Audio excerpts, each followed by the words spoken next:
All right, man. Wow, it's impressive. Is that magazines? Is that vinyl? All that stuff behind Yeah, you? no, they're my that's my 2000 AD collection mostly. That's comic books. Awesome. Yeah, yeah, That's good fun. awesome, man. Cheers. Cool. I like your big cult flag, man. That's cool. Yeah, Yeah, thanks, dude. Thanks. yeah, Thanks a nice, lot, man. awesome. Look, if it's cool, I wouldn't because you've got such a long discography. I wouldn't mind talking about some other stuff before we get into the Sisters of Mercy thing. Is that good with you, man? Yeah, man. Absolutely. Oh yeah, it's good. Thanks for joining us on Nightbreed, man. It's awesome to talk to you. Well, thanks for chatting. What's quite late at night for you, so I appreciate you making the time difference work, dude. Yeah, that's all good, man. All good. I'm probably going to pronounce this wrong, but AKO, which how do we say that? It's Aiko, yeah. Well Okay, there done. you go. All right. So yeah, so that started out 1998. What first prompted you to kick off with the band and that sort of thing? I think with a lot of bands, when you start, when you're in school or college, it's just a sort of an accidental thing that kind of happens. You don't have a vision. You don't necessarily have a, hey, let's do this thing. It's more you start jamming with people and it naturally progresses into something. And I think what I really liked about what drew me towards Aiko in the first place was a combination of the fact that the other guitarist, Tom, he just wrote these fantastic riffs, these really heavy, groovy riffs, and I'd never really worked with anyone like that before. It'd always been very much like the songs were more just like chord based with a melody over the top, whereas he'd come in with this riff and it would just be like, what? And it was down tuned as well. This is awesome. And he was bringing all these influences that he had, stuff like Stuck Mojo, Seven Dust, Downset, of these real kind of great riffs. And then the other element was that there was a singer, Toby, who was already really successful at the age of 17. He'd already had like Single of the Week in Kerrang with his other band. And so I was instantly drawn to the fact that I saw him as someone like me who was very ambitious. And also there was a certain element to it as well that these were the guys who were really cool and I wanted to be in the cool gang, whereas previously I hadn't been part of any kind of cool. I'd always been a bit of an outsider, and suddenly there was a scene of this sort of metal stroke punk skate punk kind of people that I loved what they were doing and I wanted to be part of it. Yeah, nice. That's cool, man. I read that like Tony Iommi dug your stuff and you ended up with his Laney amp. Like, how the hell did that come about, man? That's kind of crazy. Yeah, so what happens? The band we built ourselves up over the next couple of years, and we sort of found our sound, which was a combination of skate punk, metal, and 80s rock. Oh, nice. And I was bringing the 80s rock with the solos and the vocal harmonies and stuff. Oh. And one of the bands that we used to play with on the scene, his uncle, unbeknownst to us, was a guy called Ralph Baker, who was the manager of Tony Iommi. So this other guy in the band in the scene just passed on our album to his uncle, who then passed it, who was Ralph Baker. Ralph contacted us and started having a couple of meetings with us about, maybe we should look at doing a second album. He talked about getting a producer called Bob Marlette to fly over from LA to work on this second record with us. And Bob Marlette had done stuff like Alice Cooper and Rob Halford. This is insane. We're all just sat in our local pub. This guy's come over from Los Angeles to talk to us, and he's worked with some of our heroes. And the whole thing really looked like it was going to happen. And Ralph was really into us, and he gave me one of Tony's amps because I couldn't afford my own amp at the time. I was borrowing one off someone. And so he said, I'll just have one of these. Okay. It's even got fire damage on it from pyro. Oh, God. Yeah. Wow. and everything looked like it was really going to kick off. And then it was September the 11th. And that meant that Bob didn't want to come over and do the stuff. And then I think there were various other things after that just made things just kind of didn't work out. But I vividly remember the feeling of, this is it. It's happening. We're gonna make it, and it was a very, very exciting feeling. And for a while, it really looked like it was all gonna happen. Yeah. So 2005. You can't call it off, right? What, sort of prompted that decision to call it quits? Well, we got to a point, I think, where I think we were very young as well, and there were a lot of other things involved, like ego and stuff, where you weren't, and certainly I wasn't able to see the bigger picture of what's good for this band right now. What should we be doing? I was always pushing us to be more commercial and more melodic than I think we should have been. I didn't realize that you can still be heavy and be big. And I felt sometimes that the heaviness of the band was creating a blockade towards the actual success that I felt that I wanted to have. And then in retrospect, I realized that, of course, you can be hugely successful and you can be heavy. I mean, look at Avenged Sevenfold, look at all these bands. And in fact, that's why those bands got so big, was because they stayed true to those roots. And I think a lot of fear prompted me to try and make things more melodic than perhaps they should have been. And then the singer would backlash against that and make things heavier than they should have been. And we just sort of had this quite petty kind of ego battle of, oh, well, I'm going to make it heavier then. Well, I'm going to make it more melodic then. And we sort of lost sight of what would have made us so good in the first place, which was the perfect balance of the chaos and the anarchy and the heaviness that he brought and the control and the melody that I brought. And when you're that age as well, there's all sorts of other things involved, all sorts of things to do with like local scene politics and friendships and someone's girlfriend and this and that. And it just became so frustrating trying to hold the whole thing together. And the last thing that we did was South by Southwest in Texas. It was a great opportunity for us to go over as a band and do something as exciting as that. And unfortunately, the whole thing was pretty fraught with disaster. And I think at that point, the relationships between the people had got to the point where we were just sort of doing it because we thought we should do it, not necessarily because we really got any joy out of doing it.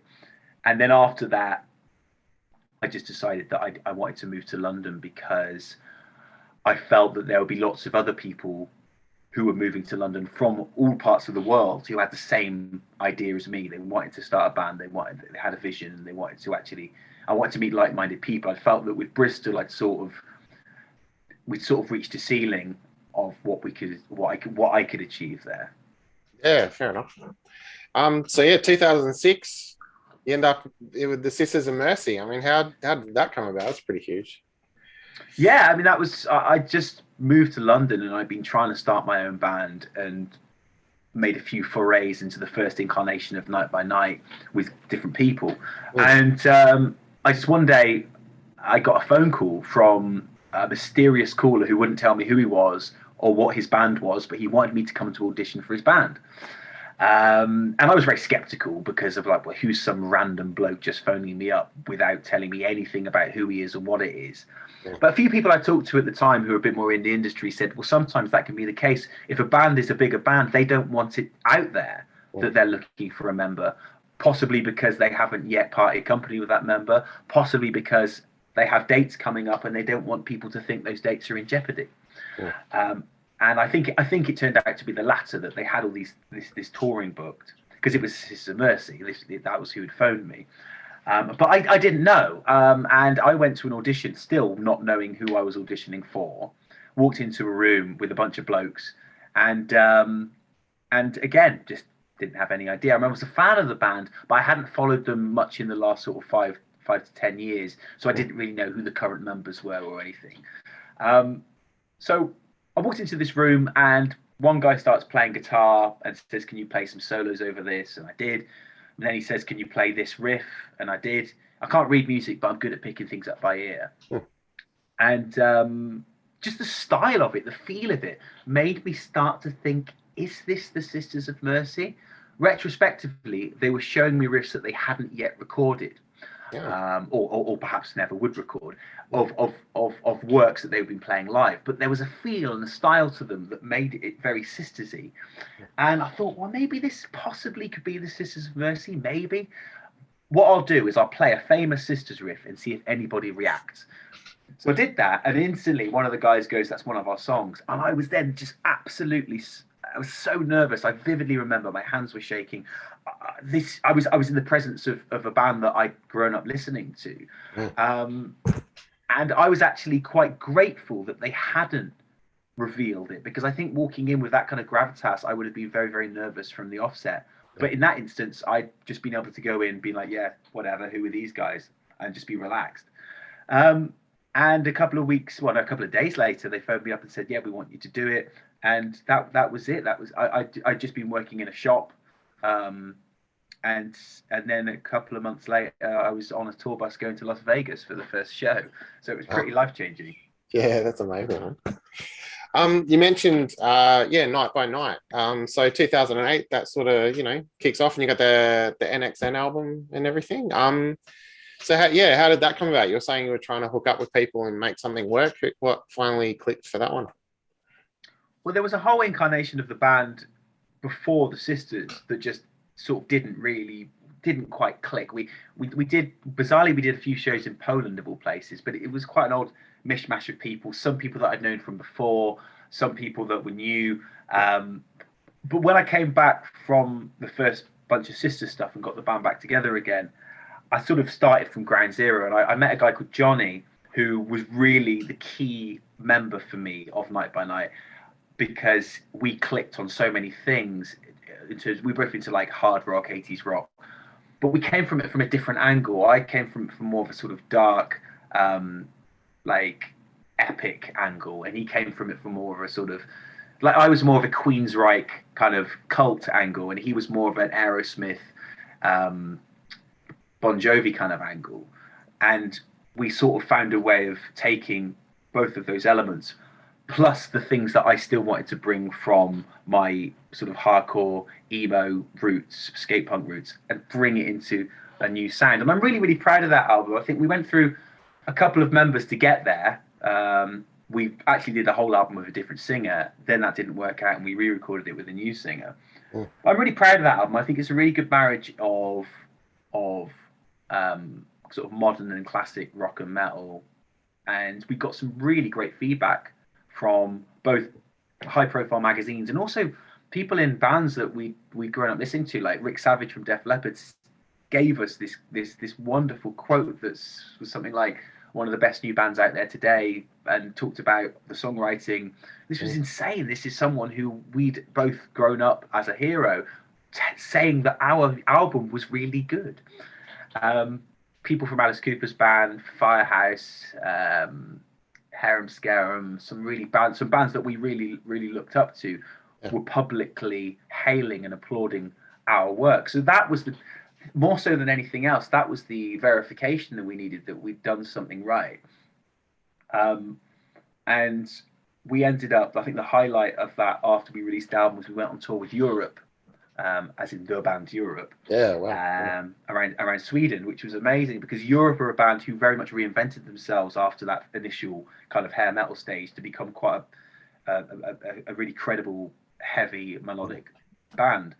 So I was retrospective, like, this is amazing. We got it from the point where me and Johnny just met on musofinder.com, and then we end up being hailed by Def Leppard and touring with Europe. I mean, if you told us that back then, it would be, wow, that's it, we make it, that's the dream. I think the issue was after that, once again, was that there was sort of internal band politics between the members, and by the point, which was really annoying, because we brought this album out and it was great, and it wasn't long after that then everything sort of disbanded. That's a shame. But then, you're busy, man. 2016, Diamond Black. How'd you get together with Yanni, to put that together? That was through something that I'd been asked to play at a festival in Finland with Night by Night, and it's called Trash Fest. And part of that event was at the end of the night, members from different bands would come together and do like a bunch of covers, like different bands from different people from different bands, and would do cover songs that were chosen by the promoter of the event. So through that, I met Jaakko, the singer of Diamond Black, and I met Yanni, the producer, and we just we didn't hit it off immediately in terms of actually working together, but it was a few years later that we ended up. Once Night by Night had disbanded, Jaakko and I were friends, and we were just talking, and we just wrote this song together, and it just sort of went from there. It grew very organically from there. Cool. And it's obviously you're busy, but is Diamond Black is there going to be some Diamond Black in the future? I think, was it the If You Kill My Demons? Is that the last thing you guys put out? Yeah, that came out in was about 2 years ago, that Yeah. single. And yeah, just sort of various complications at the moment of trying to figure out how to move forward next. I think the pandemic hasn't helped. And yeah, so that's sort of, so there is a question mark over all that at the moment. But I am writing music all the time, and always excited about doing stuff. Yeah. Oh, cool. I guess back to the, the sisters. You've been with them a long while now. How's Andrew and the other members to work with? Like, you guys getting along? Eh? Must be something working there, right?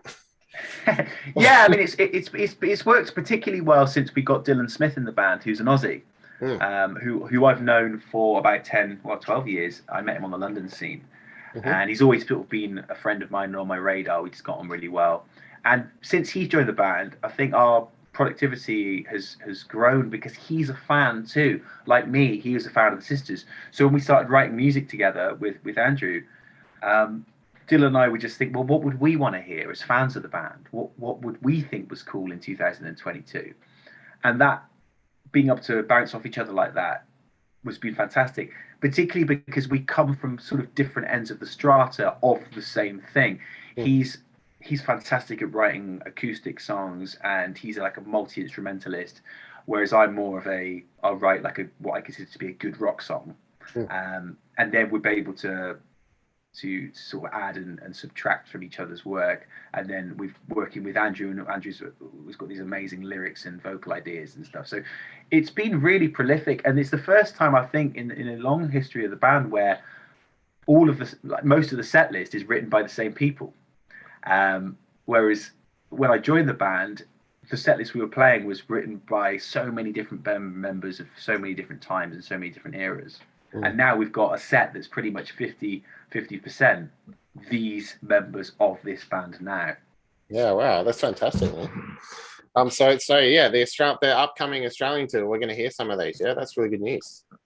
Yeah, I mean, it's pretty heavy on the new ones, and the feedback that we've had from fans so far about these new songs is that I think one fan put it really, really succinctly. He was also a reviewer, and he said, "This is Sisters 4.0.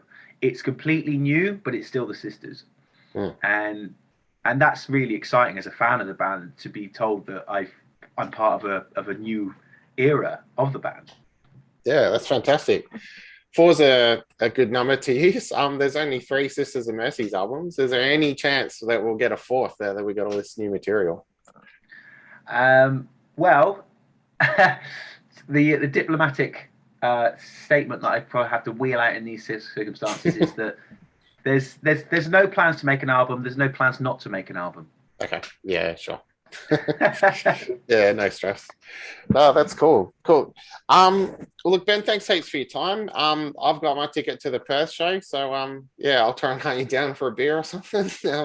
It's really nice to chat, man. Yeah. Listen, you too, and listen, thanks so much you've obviously really done your research, and it makes such a difference, and I really appreciate you putting the time into doing it, Ben. So thank you. Oh, thanks a lot, Ben. Thanks for your time. It's great to chat, man. I'm a fan. It's good stuff. Yeah, dude. All right, man. Cool. All right, have a good one, eh? Thanks, man. Cheers, dude. All right, bye, man. Well, yeah.